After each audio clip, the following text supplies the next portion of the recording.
Now I'm going to show you how to assemble the dual chamber tumbler. But before I do that, I want to introduce you to the new member of the lab. This is Tanner. Say hello, Tanner. Tanner's about 9 months old, and this is good old Chase. Chase is 13 years old. So we got two labs in the lab now. Okay, so this is the dual chamber tumbler. Don't be overwhelmed. There are a bunch of pieces that have to be put together, so I'm going to demonstrate that.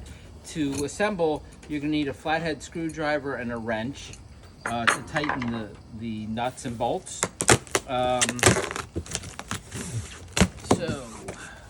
Each unit, not only will you get this instruction, we have instructions listed on the website, but you also get a little booklet that'll go over everything for you. So this is what you will get. You'll get a bunch of panels that create the chamber. Okay, one, that's the door here. Okay, and then you have two end pieces. And then underneath, you will find the frame that's going to support the tumbler. And lastly, at the very bottom, is the center dividing piece. It's a dual chamber, and that's what separates the two chambers. Okay, so what I'm going to assemble first is the frame. Okay, it's not as bad as it looks. So there's these two bent pieces. These are going to come in later. So the first pieces that we're going to put together will be the base that sits on the ground. Go.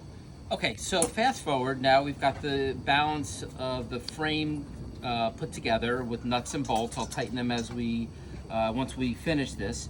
And now I'm just going to set up the barrel. So we want to make sure that we've done this correctly. We'll make sure that this is going to line up. This pole is going to attach here, and the barrel is going to be turning on this part right here.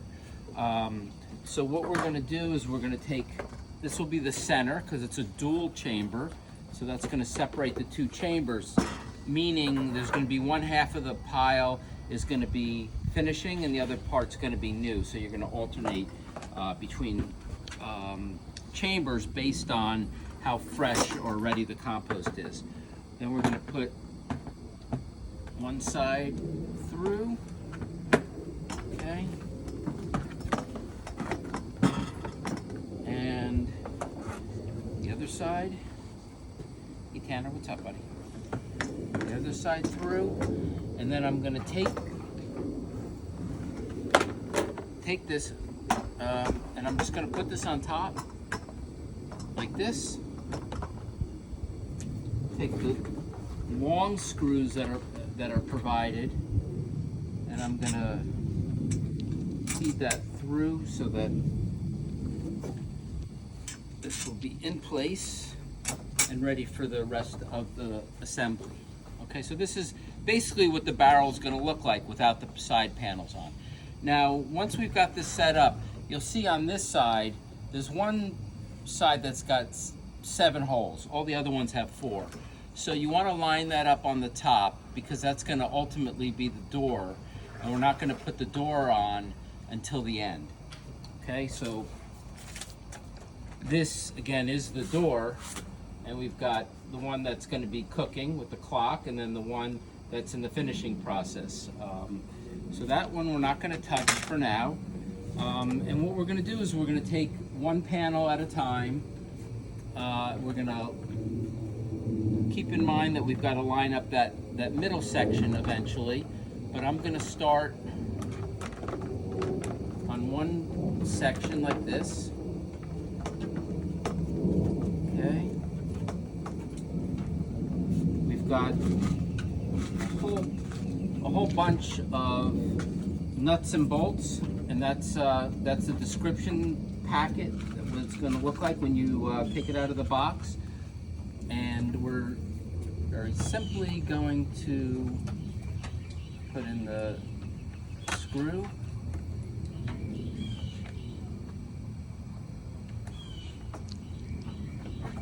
put in the nut on the bottom. And then I'm going to continue this on both sides. Let's go, come on. Oh, I wasn't lining that up properly. Okay, so that's now attached.